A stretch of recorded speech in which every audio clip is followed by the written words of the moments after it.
Three identical boys vanished beneath the wide branches of the dying elm tree. One moment, they were laughing in the front yard. The next, the street was silent. No tire marks, no broken fence, not even a footprint on the soft earth. The house stood still after that. Neighbors moved away. The windows stayed dark. For 30 years the place kept its secrets. No answers, no bodies, just a memory sealed behind the walls. Until last night, when the lights flickered on by themselves, and someone heard children's voices in the attic. Voices no one had heard since 1982. Before we step deeper into the mystery, hit subscribe or bookmark this story. You won't want to miss what's waiting inside the house on Broken Elm Street. The early June sun poured golden light over the cracked sidewalks of Broken Elm Street.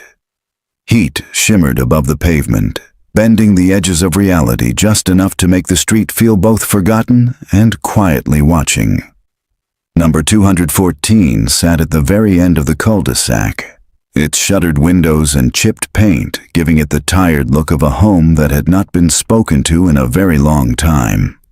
Ben Ramirez wiped sweat from his brow with the edge of his shirt and pushed the crowbar further into the corner of the garage wall. The plywood was warped with age and brittle to the touch, but behind it, behind the drywall, something felt off. Why is there framing where it shouldn't be? He muttered, more to himself than to his wife, who was sorting boxes in the driveway.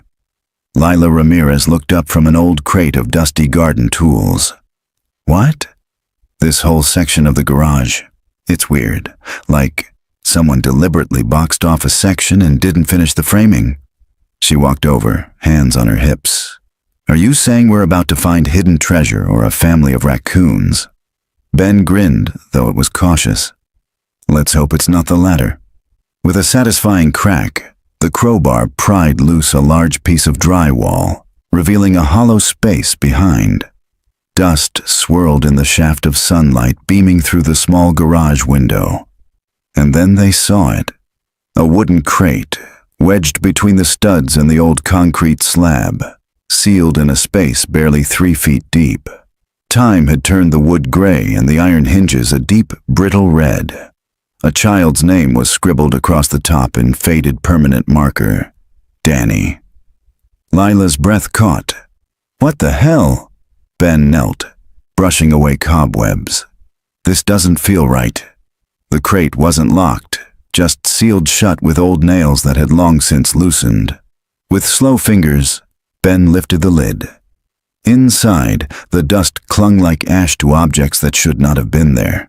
Not in a boarded-up corner of a garage. Not left like this. Not forgotten. A toy fire truck. Its wheels missing. A tangle of yo-yos. A laminated school library card with Evan Cooper written in blocky handwriting. A red and blue spiral notebook filled with backward letters and stick figures. And, at the bottom, a faded Polaroid.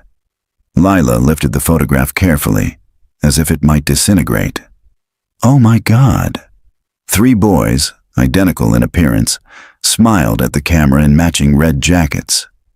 Their arms were around each other. Behind them, unmistakably, was this very house. Its porch rail still crooked.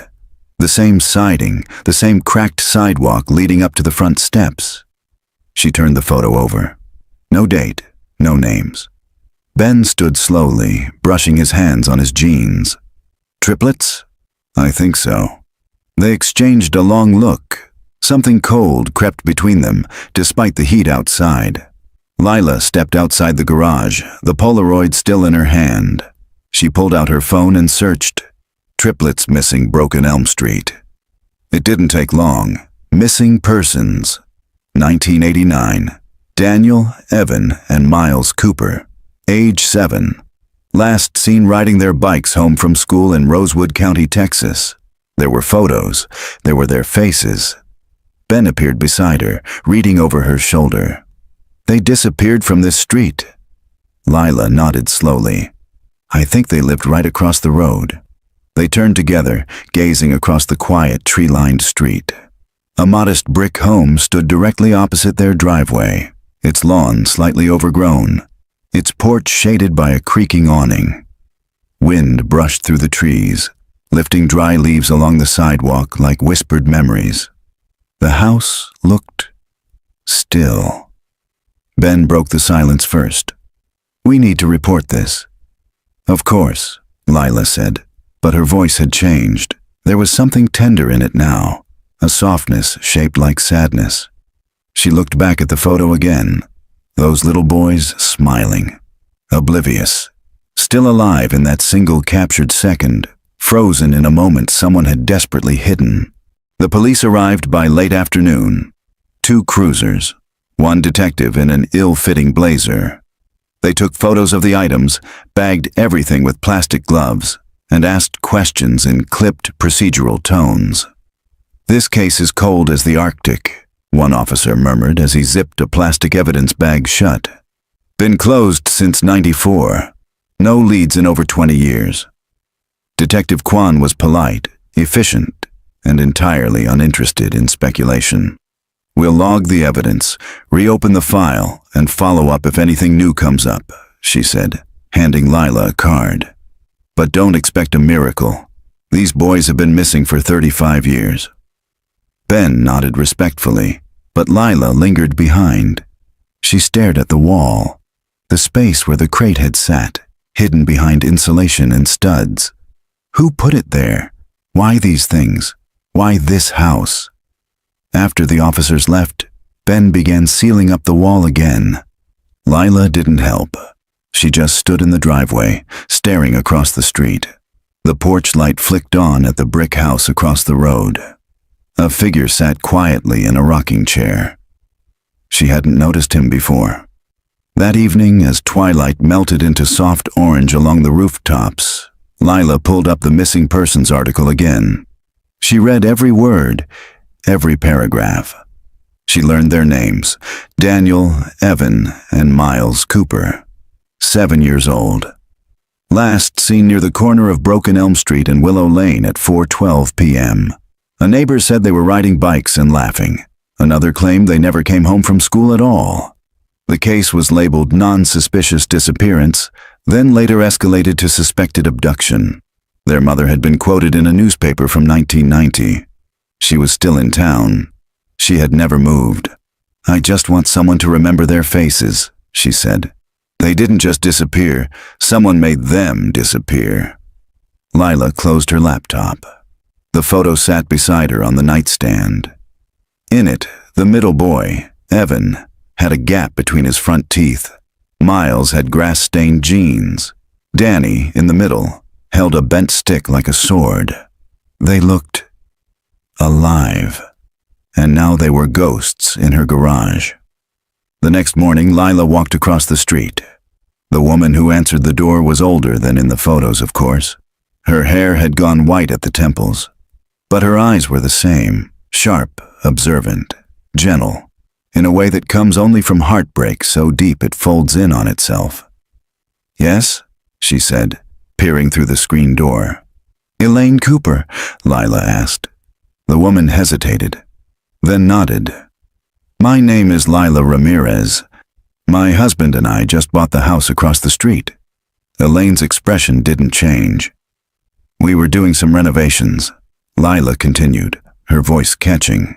"And we found something, some things, a crate behind the wall in the garage." Still, Elaine didn't speak. "There were children's items inside," Lila said, "and a photograph of 3 boys." Now, Elaine opened the screen door. "You should come in," she said quietly. The living room was dim but clean. A fan spun slowly overhead. Floral wallpaper peeled slightly in one corner. On the mantel sat 3 identical silver frames, one for each son. Each held the same school portrait. A round face, dark eyes, identical toothy grins. Time had not been kind to the prince. The colors had faded, but not the faces. Elaine sat down across from Lila, her hands folded in her lap. "May I see it?" she asked. Lila reached into her bag and pulled out the Polaroid. Elaine took it with steady hands. Her face didn't change at first, just a long silence that seemed to stretch the length of the room. Her eyes scanned the photo over and over again, as though the boys might say something new if she just stared long enough. "This was the day before," she whispered. "That's Miles in the front. He always stood like that. And Daniel." Her voice caught, but she continued. "He picked out those jackets. They said red was their superhero color." She brushed her thumb across the edge of the photo like it might warm under her touch. "I had this exact picture. I thought it was lost." "It was behind a wall," Lila said gently. "In a crate, with some of their things." Elaine looked up. "In that house?" Lila nodded. Elaine closed her eyes. "For years I used to walk past that house, trying to remember who lived there. I never thought to check it after Vernon Hale died." "Vernon Hale," Lila echoed. "He was the man who lived there back then. Older gentleman, kept to himself mostly. Lost his wife before we moved in." Lila felt her pulse quicken. "Was he ever investigated?" "No," Elaine said quietly. "He had an alibi, and he was respected." She stared again at the photo. "But I always wondered. He had this dog, Brutus. My boys loved that dog. Sometimes I'd see them petting it on the sidewalk, even though I warned them not to talk to strangers." She looked up sharply, with a kind of calm clarity that sent chills through Lila's spine. "Mrs. Ramirez, that wall was sealed deliberately. Those items were not forgotten. They were hidden." Elaine Cooper did not sleep that night. She had left the photograph on her bedside table, face up, staring into the ceiling. Her hand kept drifting toward it through the dark, her fingers grazing its edges like it was an ember she could reignite with touch alone. The boys' smiles haunted her in a way they hadn't in years. Not because they were gone, but because for the first time in 3 decades, she no longer felt so certain they were. Gone, that is. At 3:17 a.m., she stepped outside, barefoot, into the garden behind her home. She'd stopped planting years ago, after the roses failed to bloom on what would have been the boy's 10th birthday. Now it was mostly weeds and the stubborn remains of lilies that refused to die, no matter how long she ignored them. She knelt in the dirt and placed the photograph beside her. "I told everyone," she whispered. "They weren't just lost." The wind rustled the fence. A dog barked faintly in the distance. Elaine stood, and for the first time in 15 years, began to pull weeds from the earth. By mid-morning, Lila and Ben returned to number 214, still overwhelmed by what had been found. The house felt different now, heavier. Every creak of the floorboards, every groan of the pipes, seemed like whispers left behind by people who were never supposed to be forgotten. They sat in the dining room with coffee mugs neither of them touched. "We have to help her," Lila said quietly. Ben exhaled. "I just don't know how. We gave everything to the police. What else can we do?" "We can't pretend we didn't find that," she said, gesturing toward the garage with her eyes. "You saw her face. That photo was taken here. There's something about this house that no one ever looked hard enough at." Ben rubbed his hands over his jaw. "I mean, we could look up Vernon Hale. Figure out who he was, what happened to him." "I already did," Lila said. She turned her laptop around. "Died in 2002. Stroke, no children. There's not much on him. But I found his will." Ben raised an eyebrow. "His will?" She nodded.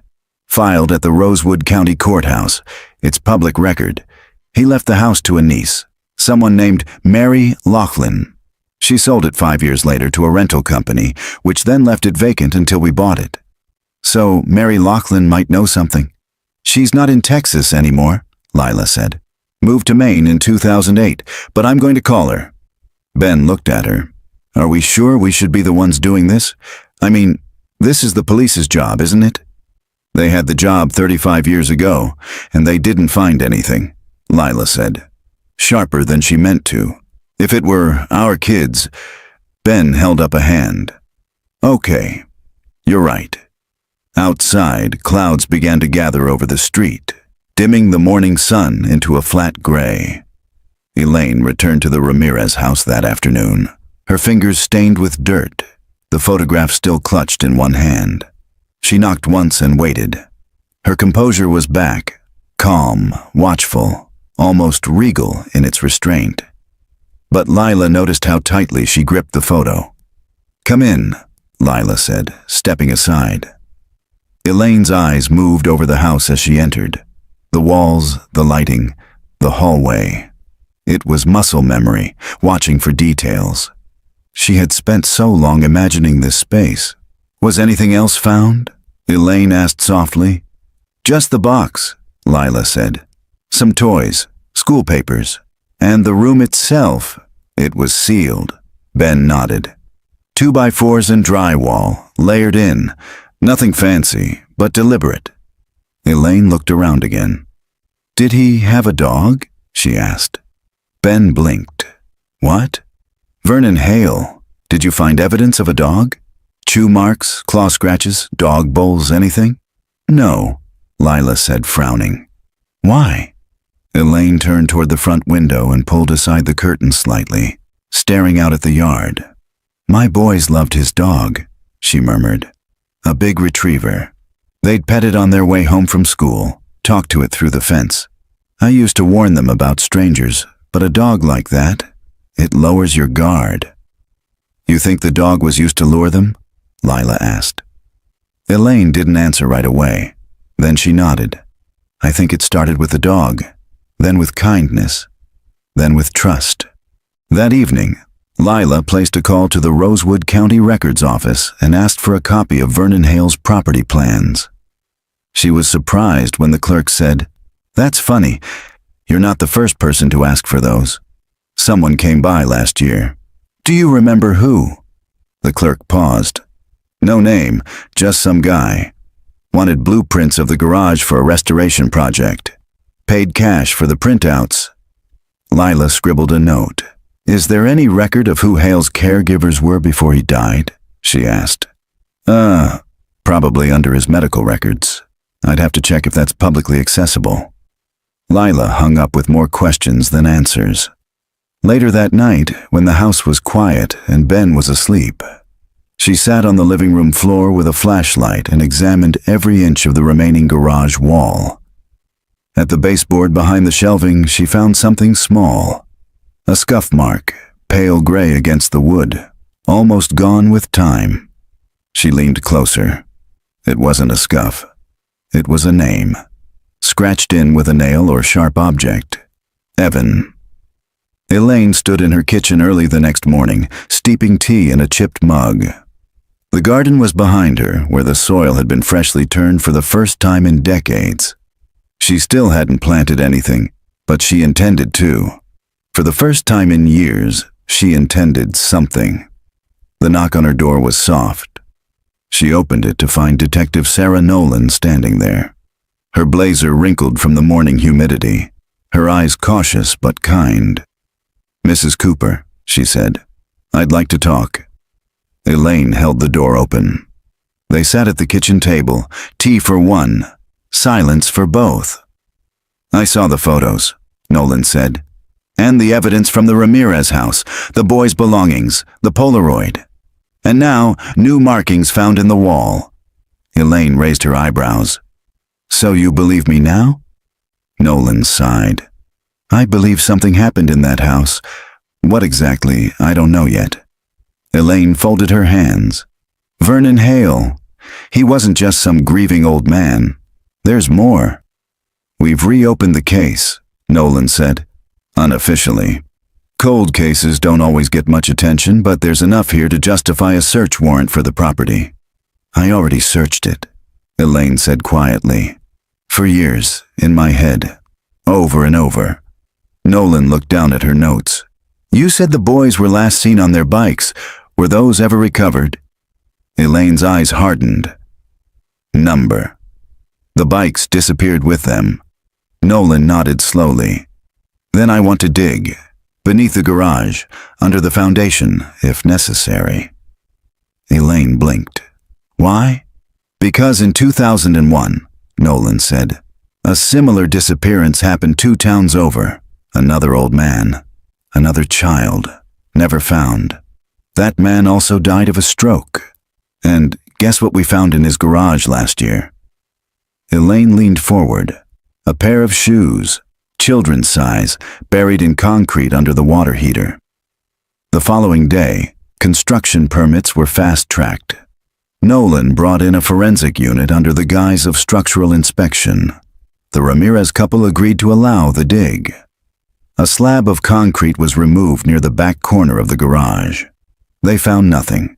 At first, then, just beneath the dirt, buried in plastic wrap and old cloth, they found a crumpled lunchbox. Red metal, rusted. Inside, a pair of socks, a Pokemon sticker, a folded note that read, "Please don't tell Mom I took the dog treats." Evan Elaine sat on the steps of the house, holding the lunchbox in both hands, like it was a living thing. The sun was setting behind her, bleeding gold through the trees of Broken Elm Street. For the first time in 35 years, the street felt like it might breathe again. Elaine stood at the edge of the Ramirez garage, the earth still torn where the forensic crew had left off, the outline of the foundation cracked and incomplete. In her gloved hands, she held the lunchbox again, lighter than she remembered, as if memory had added weight to it over time. It had been red once, fire truck red. Daniel's favorite. She remembered Evan begging for the same one at the store just so he could match. But this one, she was sure, had belonged to Miles. He was always the quiet one, the one who didn't fight to be seen, but who left notes everywhere. She turned it slowly in her hands. It smelled like rust, dust, and old apples. Lila stood nearby, watching her carefully. "Do you want to sit?" she asked softly. Elaine shook her head. "If I sit, I might fall apart." Later that afternoon, Detective Nolan returned with 2 small evidence bags.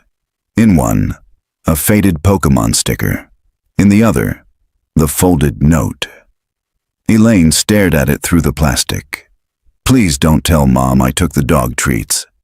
Evan." It was written in red crayon. The letters were uneven, tilted. Evan had always rushed through things, always scribbled. "It's real," Elaine said, voice barely above a whisper. "It's his." Nolan gave her a minute before speaking. "We're going to bring in a ground-penetrating radar unit. Scan the entire yard, under the house, the surrounding areas." Elaine nodded. "You think they're buried?" "I think someone hid something," Nolan said. "And when people hide things, it's because they don't want them found." The next day, Elaine brought a small box from her attic. It was unmarked, tucked between 2 cartons of Christmas ornaments and old tax records. Inside were dozens of photographs, neatly organized by year. The boys' lives captured in film. Birthdays, bike rides, first days of school. 3 nearly identical faces, yet to her, they were always different. She laid them out on her kitchen table, one by one.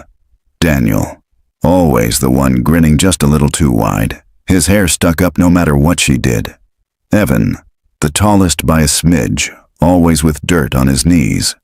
Quick to argue, quicker to hug. Miles, calm, sweet, the thinker. His favorite thing was reading comic books upside down. She stared at the final photo, taken 2 weeks before they disappeared. All 3 of them standing in the driveway, helmets on, bikes ready, grins as wide as Texas. A gust of wind stirred the edge of the photograph. Her eyes narrowed. In the far background, barely visible behind the trees, was the corner of Vernon Hale's house, and next to it, unmistakably, the tall silhouette of Brutus, the golden retriever. And just behind him, half concealed by the front porch post, a man's shape, thin, pale shirt, standing perfectly still. Elaine picked up the photo, heart thudding. She had never noticed it before. Meanwhile, Lila was on the phone with the Rosewood County Clerk's office. "Yes, I'm still trying to track down next of kin records for Vernon Hale." Any caregivers, medical aides, hospice workers, anything. She paused as the woman on the other end typed. "There's an entry," the clerk said. "A man named Ralph Mason, listed as a part-time aide in the final 6 months before Hale's stroke. No formal license on file, which is odd." Lila's pen froze. "Do you have an address?" "Just a P.O. box. It's outdated." Lila scribbled it down anyway. "Anything else unusual?" she asked. "Well, not sure if it matters, but Mr. Hale's death certificate had a discrepancy. He was declared deceased at home by a neighbor, but the coroner noted signs of a prior fall, one that likely happened a few days before the stroke. Was it investigated? Number natural causes were listed. No autopsy was performed." Lila thanked her and hung up. "Ralph Mason," she murmured to herself. The name had a hollow sound. That evening, Lila walked across the street again. Elaine answered the door, holding the photo with the blurred background figure. "I think this is him," she said without preamble. "Vernon and Brutus and maybe someone else." Lila looked closely. "That's your boys on the bikes?" Elaine nodded. "The morning they disappeared." Lila hesitated. "I found a name, Ralph Mason. He was Vernon's aide in the months before he died." Elaine's eyes flicked toward her, dark and wide. "Was he investigated?" No one mentioned him in the original report. They sat down at Elaine's dining table. Lila spread out the documents she'd collected. Elaine spread out the photos. Piece by piece, they built something, a shape, a pattern, maybe even a truth. The next morning, the GPR team arrived at the Ramirez property. Long, slender equipment swept over the yard, the garage, and the concrete slabs near the foundation. Ben watched from the front steps, arms crossed, tension written in the way he bounced one leg silently against the railing. Detective Nolan stood near the garage entrance, reviewing the scans as they loaded. One of the technicians paused. "Ma'am?" Nolan stepped forward. "What is it?" "There's a void under the rear corner of the foundation, about 5 feet by 3, unnaturally shaped. It doesn't match any plumbing maps or known construction features." "Depth?" 4 feet down. Could be a crawl space, could be a sealed pit." Nolan's jaw tightened. "Mark it," she said, "and get the excavator." Elaine waited on the sidewalk, hands clasped tightly, her garden gloves forgotten in her pockets. The digging took hours. Lila joined her, arms folded, eyes never leaving the work site. At 4:17 p.m., the excavator operator shut off the engine. The crew began to dig by hand. Minutes passed. Then a call rang out. "Found something!" Everyone rushed forward. A plastic-wrapped bundle. Another. 3 in total.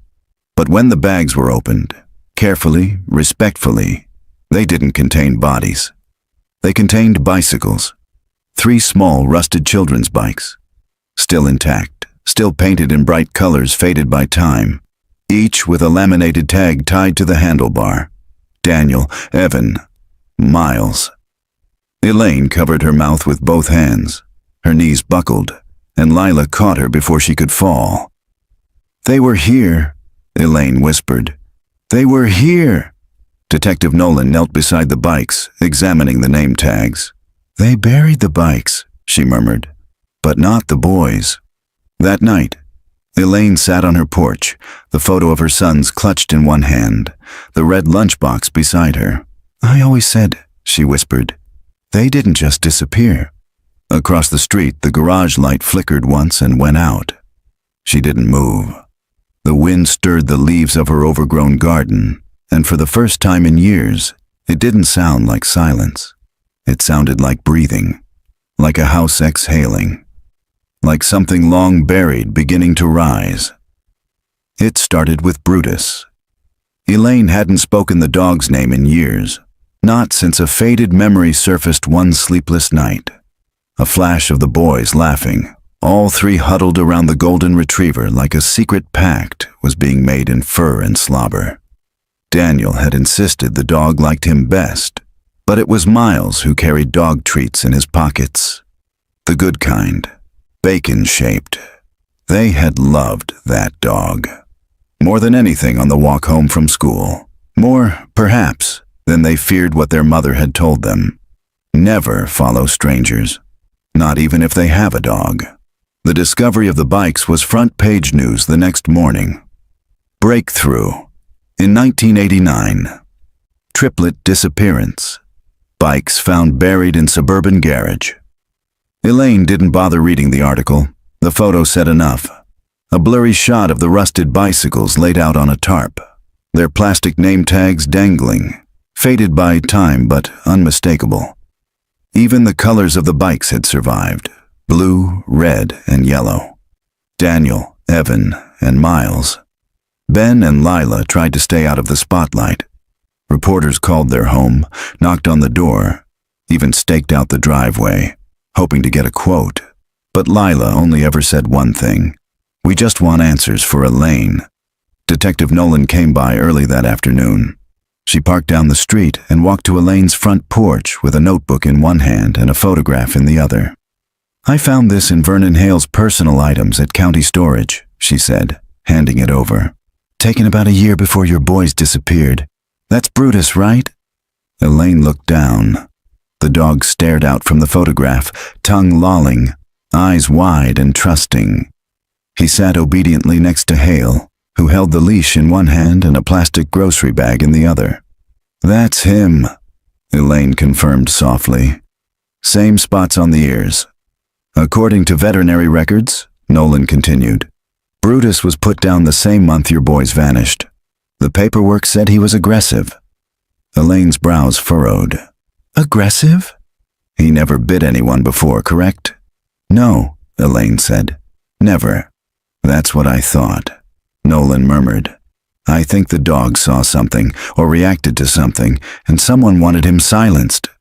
Elaine's grip tightened on the photo. "They didn't silence my boys, though." "Not completely." That night, Lila found herself scrolling through newspaper archives again, looking for anything she may have missed. A name, a thread, a pattern. What she found was a 1990 obituary for Vernon Hale's wife, June Hale, and an odd note buried in the column. Preceded in death by her son Matthew, age 3. Lila sat up straighter. Hale had a son. The article didn't elaborate. No date of the child's death, no cause listed. Just a single line, as if someone didn't want to talk about it. She clicked deeper, digging through county birth and death registries. Matthew Hale, born 1957. Died 1960. Cause of death, accidental drowning. No further information. But that was the year Hale stopped teaching. Lila wrote the name down and circled it. Elaine returned to the Ramirez house the next morning. Lila met her at the door with coffee and weary eyes. "I found something," she said. They sat at the dining table again, the same place where the Polaroid had first been passed between them. This time, Lila handed her a printed copy of the obituary. Elaine read it twice. "Why would he keep that secret?" she asked. "Why not mention his son?" "Maybe he lost more than just a child that day," Lila said. "Maybe it broke something in him." Elaine traced her finger over the name. "Matthew." "Or maybe he wanted another chance," she whispered. Lila looked at her sharply. "You think that's why he took them?" Elaine's eyes were steady. 3 boys, all the same age his son would have been, all in one place. He didn't just want a child, he wanted a replacement. Lila swallowed. "Then what happened to them?" Elaine shook her head. "I don't know, but I don't think he acted alone." Detective Nolan's investigation was evolving. She tracked down the hospice records for Hale's final year. Sparse, but just enough to confirm what Lila had found. Ralph Mason had been a caretaker for several elderly patients in the area, but had never filed for a license, and no one seemed to know where he'd come from. Nolan got a break when a bank flagged a dormant safety deposit box registered to Mason, accessed once in 2003, and then never again. The box was in Lubbock. Nolan got a warrant. Inside the box were the following: a driver's license under the name Harold Moss, several passports, all expired, under different names, a single photo, 3 boys sitting on a wooden bench.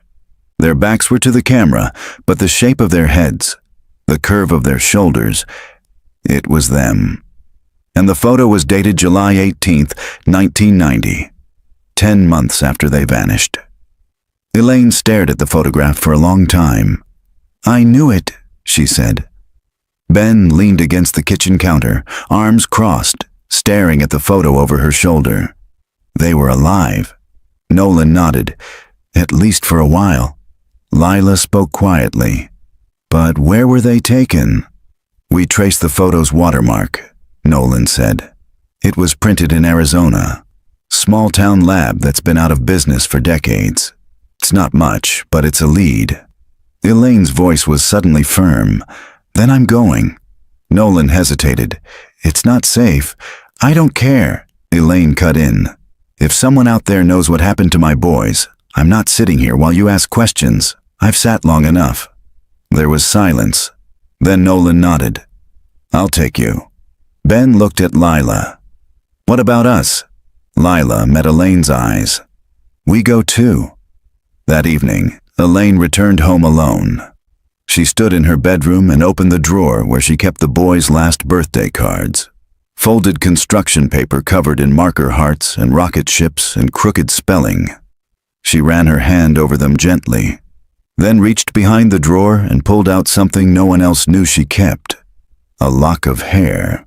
3, actually. 1 from each of her sons, taped inside an envelope labeled only with the date, March 12th, 1989. She had cut them after a particularly chaotic bath night. The boys had laughed so hard that Miles got soap in his ear and started to cry, until Daniel farted in the tub and made everyone laugh again. Elaine smiled at the memory. Then she packed the envelope.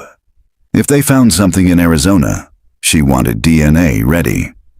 Back at number 214, Lila wandered into the garage one more time before bed. She flicked on the light. The patched section of the wall looked no different than the rest now, but she could still feel where the secret had once lived.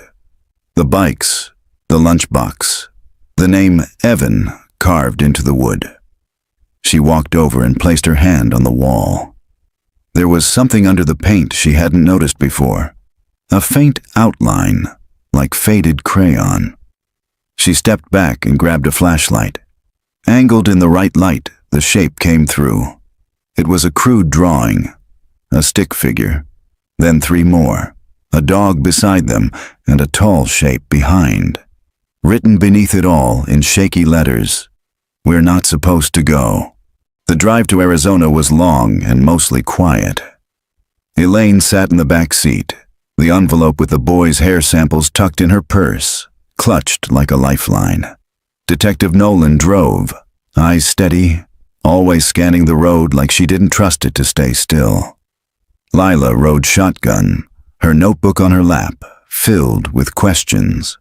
They didn't speak much, only when necessary. Hotel reservations, gas stations, what time the sun would set. But the silence wasn't uncomfortable. It was waiting, like a breath not yet released. It was late afternoon when they arrived in Pine Bluff, a withered town near the edge of the Arizona border. Old signs clung to sun-bleached posts, and pickup trucks lined the streets outside shuttered diners. The kind of place that had a single gas station and 2 churches across the street from each other. Nolan pulled up to a building with faded paint and a cracked wooden sign, Tanner's Photo Lab. Closed. "This is it," she said, "where the boy's photo was printed." Elaine opened her door slowly, as if the ground might shift beneath her. The inside of the shop was dusty, untouched for years. A for lease sign hung crooked in the front window.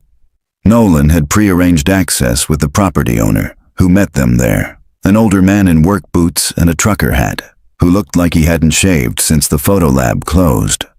"I used to come in here with my daughter for school photos," he said. "Tanner was a quiet guy. Nice, but odd. Do you remember him having customers who paid in cash?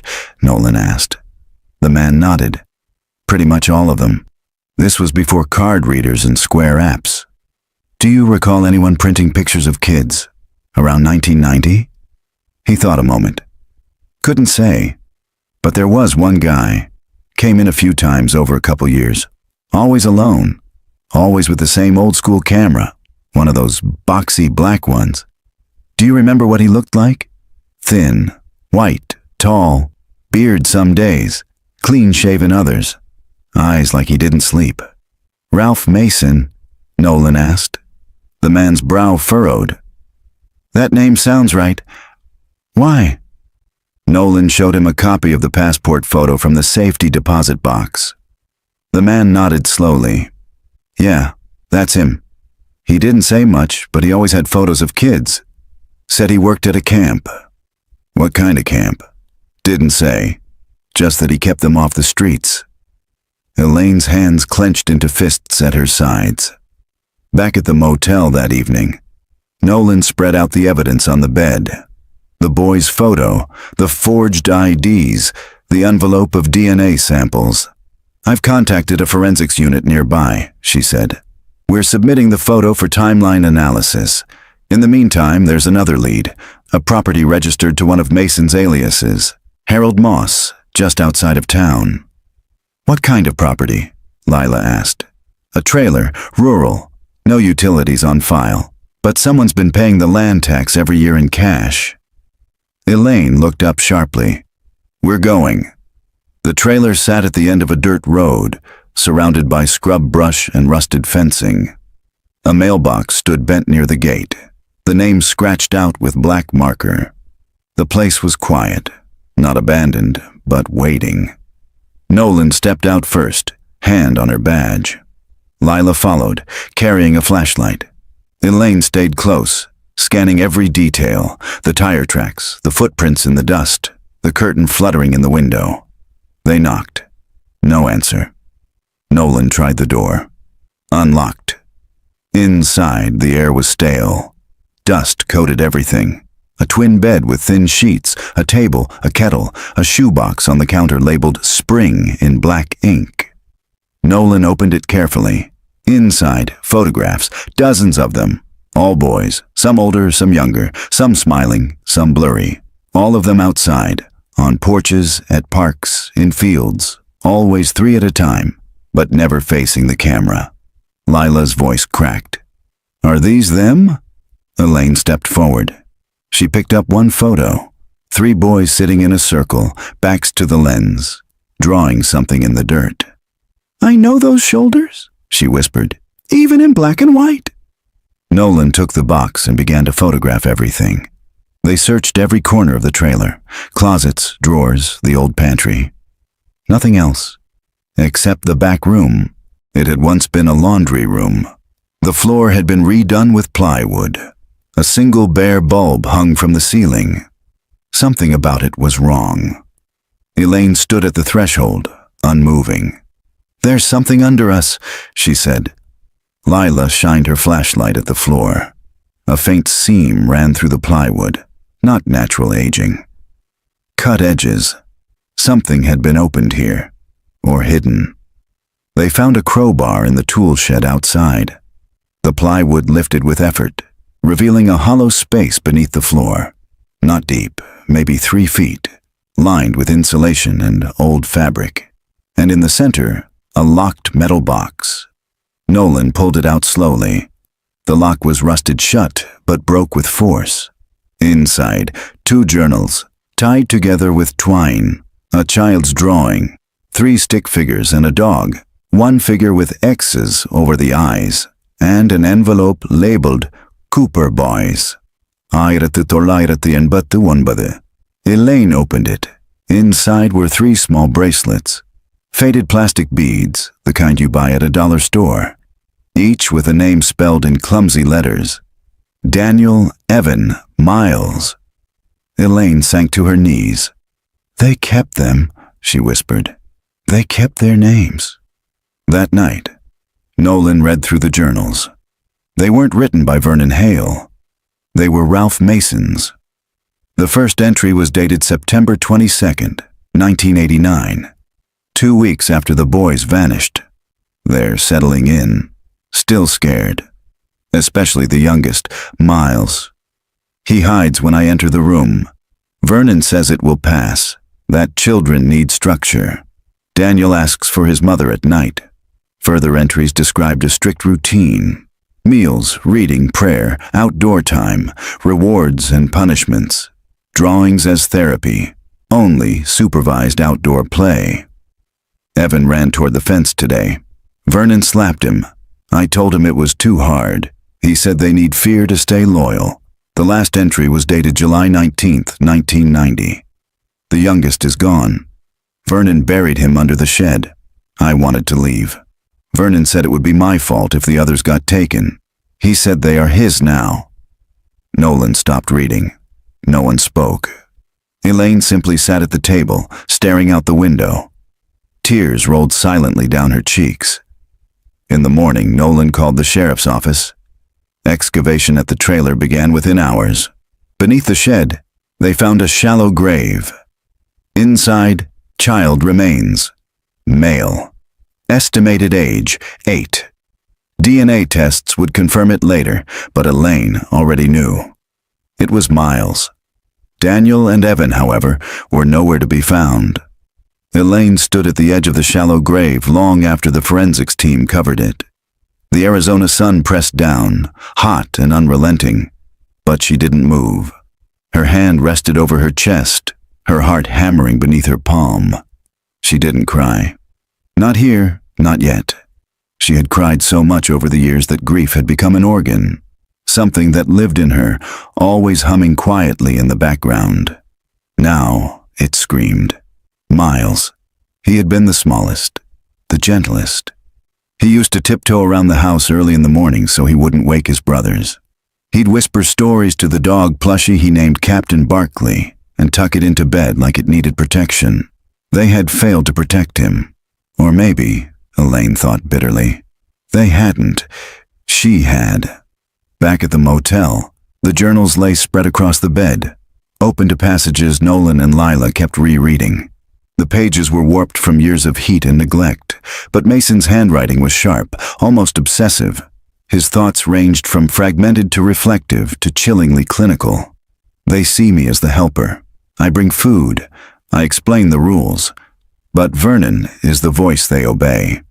He calls them the brothers, never by name anymore. Says names belong to the past. He keeps them separate now. Says it makes them less likely to plot. Lila flipped a page, her fingers trembling slightly. Miles doesn't eat unless I'm there. He cries without sound. I think he knows it's coming. Evan tried to fight back yesterday. He threw a toy at Vernon, said, "You're not my dad." Vernon locked him in the dark room for 12 hours. A few entries later, the tone shifted. They're older now. Daniel speaks in riddles. Evan stares at me like he knows something I don't. They don't call for help. They haven't in weeks. The silence is worse than the screaming. That evening, Detective Nolan met with the local authorities. Forensics confirmed the remains under the shed were consistent with Miles Cooper based on dental and DNA analysis. The sheriff's department opened a multi-state inquiry for Daniel and Evan under the assumption they may still be alive, or may have been moved before Miles's death. Elaine sat in the motel hallway outside the meeting room, hands clasped tightly in her lap. Her body shook, but her face remained composed. They knew he was gone, she whispered when Nolan returned. Daniel and Evan, they lived with that. For how long? We don't know, Nolan said gently. But the journals end in 1990. The last entry implies Miles died then. That means the other two were alive for nearly a year after the abduction. And after that, Lila asked from the doorway. Nolan hesitated. No trace. Not in Arizona. Not in Texas. Nothing. Elaine shook her head. They're out there. I feel it. Later that night, Elaine found herself sitting alone with the second journal, flipping through the final pages. One entry had been scrawled with such pressure the ink had bled through the page. He took them somewhere. Said he needed to start again. Said the desert was too exposed. He didn't trust me to follow. He took the Cadillac. Her breath caught. She flipped back to the photos. The same red Cadillac visible in the 1989 photo of the boys in front of Hale's house. The same make and model that now sat in a barn back in Rosewood County. Inside the fenced property Elaine had never been allowed to enter. By morning, Nolan had confirmed the vehicle. "Yes," she said.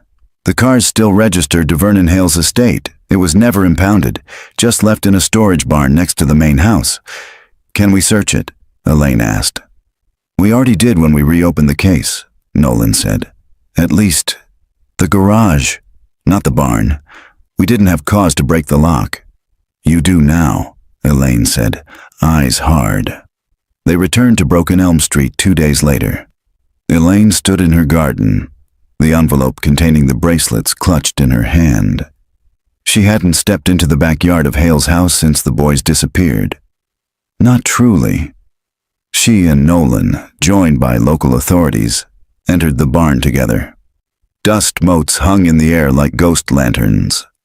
The red Cadillac Eldorado sat in the center, a canvas tarp draped lazily across it, faded but intact. Nolan approached slowly, flashlight in one hand. The trunk had been pried open years ago, but no one had looked beneath the lining. Ben, standing nearby with a crowbar, stepped forward at Nolan's signal. He pulled up the lining. A creak, then silence, then the thump of wood against metal, a hidden compartment. Inside, 3 school ID cards, partially burned but legible. Daniel Cooper, Evan Cooper, Miles Cooper, and beneath that, a small torn photo. 2 boys, perhaps 11 years old, standing on a beach, one with a dog, one holding a book. Elaine gasped. "It's them," she whispered. The photo was scanned and digitally enhanced. A logo on the boys' t-shirt was traced to a private farm and youth outreach program established in 1992 in rural Texas under a new non-profit name. The founder, Howard Fielding, retired teacher, former colleague of Vernon Hale at Oak Ridge Elementary School. His name had never come up before. Elaine felt her knees buckle when she heard it. "I remember him," she said. "He taught science. My boys loved him." Nolan read the report aloud. Howard Fielding resigned suddenly in 1990, claimed early retirement. No transfer of pension, no forwarding address. Lila's voice was low. "Do you think he took them?" Nolan's face was grim. "I think Vernon gave them to someone he trusted." Elaine's eyes burned. "Then it's time we find him." The nonprofit still existed. The website was minimal, almost rustic. It described a faith-based agricultural community dedicated to helping at-risk youth find purpose through structure and care. It was called Howard's Haven for Hope. No phone number, just an address and a donation link. Elaine stared at the homepage photo, smiling boys in overalls shoveling soil. A man in the background, tall, silver-haired, smiling faintly. "Can we go?" she asked Nolan. "We can go," Nolan said, "but we don't go alone." The sun hung low over the Texas plains as Elaine, Lila, and Detective Nolan approached the gravel drive marked by a faded wooden sign. Howard's Haven for Hope established, 1992. Planting roots, growing lives. The letters had been freshly painted. The gate, however, was old, iron-wrought and manual. It creaked as Nolan pushed it open. Elaine's pulse quickened as the car rolled forward. Ben had stayed behind in Rosewood, too shaken to face what might come next. But Elaine needed to be here. Her boys might have walked this same road, might have lived in one of the buildings now silhouetted against the dusty horizon. They passed a pasture where boys, teens mostly, shoveled soil into long rows. From a distance, it looked wholesome. Simple. But Elaine had lived long enough to know that even silence could wear a mask. Nolan parked near the main building, A 2-story farmhouse with sun-faded curtains and potted plants on the porch. A woman greeted them at the door, clipboard in hand. "Welcome to the Haven. I'm Sister Marla." She was in her 60s, short white hair under a straw sun hat. Her voice soft but firm. "Are you here for a tour, or—" "We're here to speak with Mr. Fielding," Nolan said, flashing her badge. "Is he on site?" Sister Marla's smile faltered. "I believe so. He was in the greenhouse earlier, but he may have gone back to his residence." Nolan nodded. "Please let him know the Rosewood County Police Department has reopened a missing persons case, and we have reason to believe this property is involved." The woman's face paled. I'll find him." The greenhouse was warm and fragrant, filled with the scent of damp soil and lemon balm. Elaine stepped inside alone, her gaze sweeping over seedlings, hanging pots, hand-painted signs made by children. At the far end, she saw a man bent over a tray of tomato sprouts, humming a tune, tuneless but gentle. He looked up. Silver hair. A lined face. A soft smile, cautious but not unfriendly. "May I help you?" he asked. Elaine didn't answer at first. Her throat had tightened. His eyes narrowed. "Do I know you?" She stepped forward. "You taught my boys. At Oak Ridge Elementary," he blinked. His hand went still in the soil. "Daniel, Evan, and Miles Cooper," she said. "They vanished in 1989. A long pause. "I remember them," he said softly. "Smart boys, gentle, always together." Elaine studied his face. "What happened to them?" He glanced down at the seedlings. "I don't know." She took another step forward. "But Vernon Hale gave them to you." He said nothing. Then, "They were scared when they came. Confused. Vernon said their parents had abandoned them, that they needed structure." "They were stolen," Elaine said. "And you knew it." His voice dropped to a whisper. "I didn't ask questions. I told myself I was helping." "Where are they now?" she demanded. "Where are my sons?" Howard looked up at her, and for the first time, his voice cracked. "I can take you to one of them." They followed him in silence to a smaller house behind the greenhouse, more private, well kept. Wind chimes clinked in the doorway. Inside was a man in his 30s, dark curly hair, warm brown skin, muscular frame. He stood over a stove, stirring something in a pan. When he turned, Elaine's knees buckled. His eyes, his smile, it was Daniel. He looked exactly like her husband, exactly like himself at 7, but grown. "Mom?" he whispered. Elaine stepped forward, trembling. "Danny?" He looked to Howard, then back to her. "I don't remember," he said. I was told you died, that you were in jail." Elaine choked on a sob. Nolan moved quietly toward the door, giving them space. Lila placed a hand on Howard's shoulder. "You took them in," she said, "but you never told them the truth." "I didn't know how," Howard whispered, and then too much time had passed. Daniel, who had been going by Ferdinand, sat with them under the porch awning. He explained everything. "I remember the house," he said. "Broken elm, and Brutus, but I thought it was a dream. We were told we were immigrants, that we had been rescued." Elaine nodded slowly. "After Miles." He stopped, throat tight. "We left Vernon's trailer, came here." Nolan asked gently, "Do you know where Evan is?" Daniel nodded. "He's still on the property. We work different sides of the program, but there's more." He hesitated. "There's a third brother." Marco. Elaine's brow furrowed. "Marco? We're triplets, but we were told he was one of us, that he was the brother." I didn't question it. "He looks like us." Nolan stood abruptly. "How many young men here look like you?" Daniel answered softly. 3. Within an hour, Nolan and local law enforcement had detained Howard Fielding and locked down the property.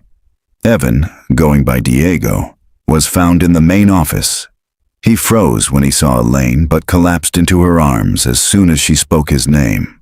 I remember your voice, he whispered. They found Marco at a private cabin nearby, watching over a group of younger boys in the garden. He was confused, disoriented, but he looked just like the others. Elaine knew him instantly. Miles' smaller eyes, Daniel's dimples, Evan's gait. Gabriel, she said. Your real name is Gabriel. In the barn, they found the Cadillac, still parked, still clean. In the glove compartment, 3 forged birth certificates, a notebook, and a photo Elaine had never seen before. The triplets, no older than 10, sitting by a riverbank, fishing rods in hand. No smiles, just stares, hollow and still. They had been missing from the world, but now they were found. Elaine watched the 3 young men from the motel window. Daniel, Evan, Gabriel. They sat on a bench in silence, shoulder to shoulder, sipping soda cans from the vending machine. No one spoke. Occasionally one would glance at the others, but they didn't make eye contact for long. It was as though some invisible thread bound them together, but so much time had passed that none of them knew how to hold it. She placed her palm on the window. She didn't cry. Not yet. Detective Nolan briefed Elaine and Lila that morning. Howard Fielding is in custody. He's confessed to harboring the boys since 1990. Claims Vernon Hale brought them to him after things went wrong at the trailer. He said he was trying to save them from further harm. Lila scoffed. He built a lie around them. More than that, Nolan said grimly. He rebuilt their identities. All 3 boys had been issued falsified birth certificates under different names: Ferdinand, Diego, and Gabriel. Daniel had the oldest alias. Miles's replacement, Gabriel, had been adopted from another foster child Vernon had briefly taken in before his death. There was no legal record of the child ever existing after 1991. Elaine's voice cracked. So they replaced my son. Nolan nodded. It appears Gabriel was too young to remember much, but he grew up with the others. He doesn't know who he is, or who he isn't, Elaine murmured. A forensic team returned to the old trailer in Arizona. The discovery of Miles's grave led to a wider excavation around the area. Soil samples, partial remains, bones long decayed. By the end of the week, they had recovered items clearly belonging to other children. A shoelace bracelet, a melted action figure, a small denim jacket with the name Nico embroidered in the tag. This goes deeper than your boys, Nolan told Elaine. We believe there were others, not taken together, but hidden the same way, abandoned, swapped, rewritten. Elaine sat back in her chair. How many? We don't know yet, but they would. Elaine met with Gabriel alone the next morning. They sat in a park near the motel, under a pecan tree. She brought him lemonade. He barely sipped it. I don't know what you want from me, he said softly. Elaine looked at him, her voice calm. I want nothing you don't want to give. He stared at the grass. They say I'm not Miles, but I look like them. I feel like I belong to them. Doesn't that make it true? She reached into her purse and took out the 3 bracelets. She set them gently on the bench between them. These were theirs, she said. I found them in a box hidden under a floor, in a room no one knew existed. Gabriel looked down at the bracelets. Small, colorful, innocent. I wore one like that, he said. It said Gabe. Elaine nodded. That's your name now, but it wasn't always. He didn't speak for a long time. Then, can I keep them? She nodded. Keep all 3.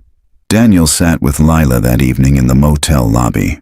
He had asked for her, not his mother, not yet. I need to understand something, he said. Were we famous? Lila hesitated. You were remembered. That's not the same. It's not. But your faces were in papers, on milk cartons. For years Daniel exhaled. And no one ever found us? You were hidden carefully. You were given new names, new birthdays, new parents, people who buried you inside a new story. Daniel looked up. So who am I now? She gave the only answer that felt honest. Who do you want to be?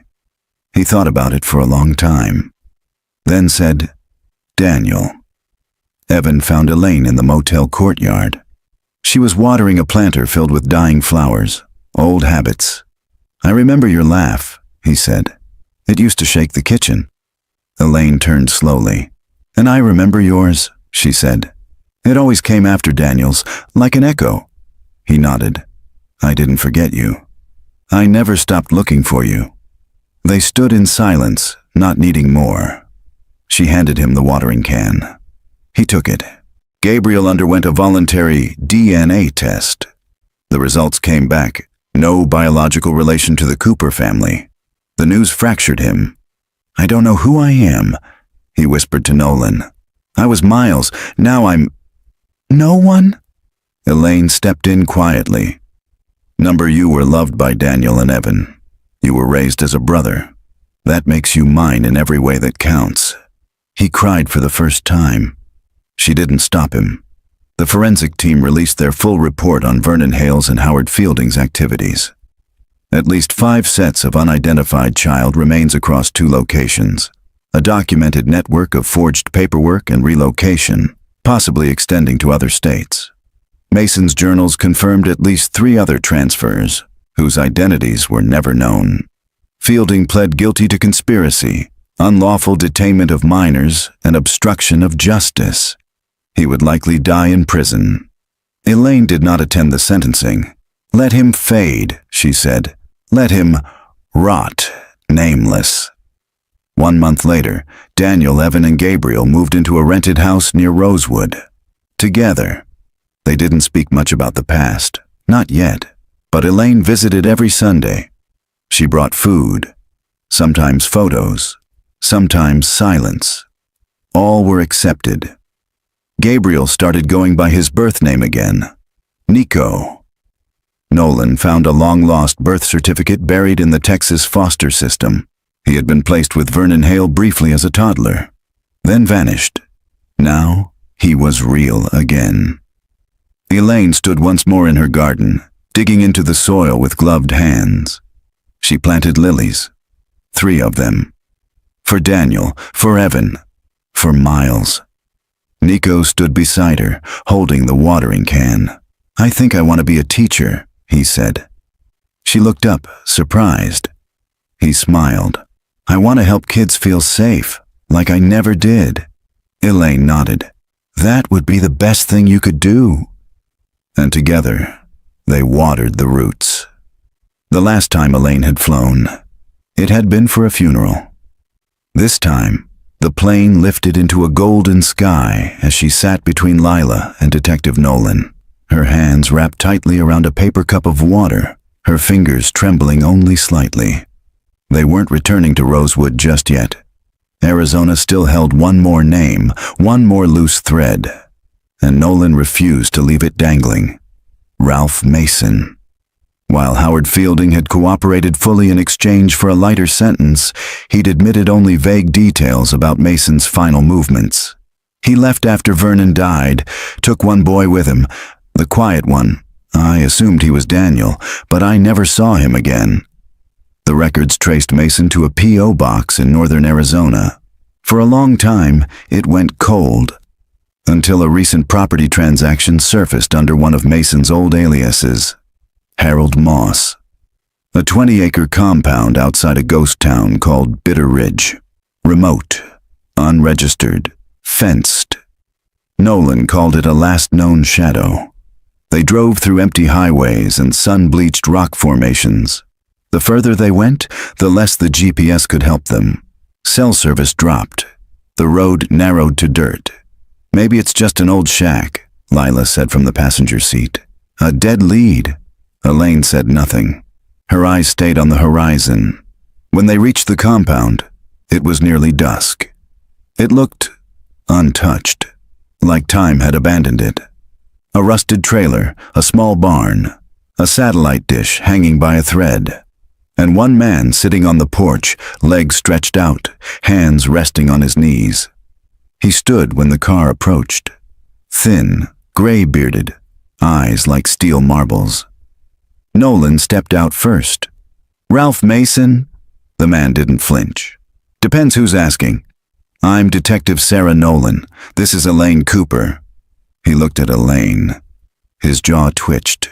"Cooper," he said quietly. Elaine stepped forward. "You knew my sons," she said. He didn't deny it. "I knew a lot of boys," he said, "some louder than others." They sat around a scarred wooden table inside the trailer. The air smelled of dust, tobacco, and old metal. A fan oscillated in the corner but did little to fight the heat. "I didn't hurt them," Mason said flatly. "That was Hale. I just kept them alive." Elaine's hands clenched. "You kidnapped them. I protected them from a worse fate. You hid them from their mother." He looked at her. "And what would you have done if you knew the truth? How would the world have treated 3 boys who forgot how to talk, who didn't know their last name anymore?" Elaine's voice didn't rise. "I would have tried," she said. "I would have loved them." Mason looked away. Nolan slid a photo across the table, a still from the youth compound. Daniel and Evan sitting side by side. "This one," she said. "You took him. You took Evan." Mason's lip twitched. "He wouldn't stop screaming," he said. "Even after Miles died. Hale told me to silence him, but I ran. I took him, tried to give him a new life." "You gave him a lie," Elaine said. Mason turned to her. "And still, he's alive." In the barn, they found records. Names, dates, false documents. But more importantly, they found a box of drawings. Crayon scrawls on aged paper. A dog, a house, a boy with a balloon. All signed, E. Cooper. Age 9. Elaine pressed them to her chest like scripture. "Why keep these?" Lila asked Mason later. "I had to remember something," he said. "Not everything I did was evil." Nolan stood. "You're going to be charged," she said. "Accessory to kidnapping, unlawful detainment, obstruction." Mason nodded. "I figured." "Why didn't you run?" she asked. He looked out the window. "I already did, 30 years ago. Been waiting for the knock ever since." Elaine returned to the motel with Nolan and Lila. She laid the drawings out on the bed. Evan arrived shortly after. He had insisted on coming, wanted to see for himself what Mason had kept. He stepped into the room, saw the drawings, and froze. His hand went to his mouth. "I did these," he whispered. "I remember the dog. I named him Spanner." Elaine took his hand. "You were never forgotten," she said. "Not even by the ones who didn't deserve to remember you." Evan pulled her into a hug. This time she let the tears fall. The next morning, the 4 of them sat outside the motel, sipping bad coffee and watching the sun rise. Nolan spoke first. "There's one more grave near the trailer. Bones are still being tested." Elaine didn't flinch. "I'm prepared for what we find," she said. "But I know who I have now." Lila added gently, "And you're not alone in this anymore." Nico arrived an hour later, having driven all night from Rosewood. Daniel too. The triplets, though now different, sat together for the first time in full understanding of who they were and who they weren't. "I don't remember everything," Daniel said. "You don't have to," Elaine replied. "What matters is that you're here." The garden on Broken Elm Street was alive again. Elaine knelt in the dirt as dawn stretched light across the lawn. The lilies she had planted weeks ago were starting to bloom, their white petals rising through soft soil like delicate trumpets. Between them, she had added violets, for courage, and lavender, for memory. The house across the street, the Ramirez home, now held no secrets. The sealed walls were gone, the hidden relics removed. The garage had been renovated and opened to light for the first time in decades. But it was Elaine's home that now carried the real story. Not of horror, but of return. Inside, 3 chairs waited at the breakfast table. Daniel was the first to arrive. He knocked once, then let himself in. something Elaine had insisted on. His eyes were clear today, his posture stronger. "Morning," he said, placing a grocery bag on the counter. "I brought the good coffee." Elaine smiled. "Only took you 35 years to learn my taste." Evan came next, rubbing sleep from his eyes. He wore a hoodie with the sleeves pushed to his elbows, a habit he'd had since childhood. Elaine could still picture him crawling under the kitchen table as a boy, looking for cookie crumbs. Nico followed quietly, still soft-spoken, still uncertain, but slowly learning he didn't need a past to earn a future. Elaine poured coffee. They sat. No one spoke right away. Not out of discomfort, but because the silence no longer meant loss. It meant presence. That afternoon, the four of them walked to the cemetery outside Rosewood. A new headstone had been placed beside Elaine's late husband's grave. Miles Cooper, 1981 to 1990, our quiet light. Still shining. Daniel knelt beside it, a hand on the stone.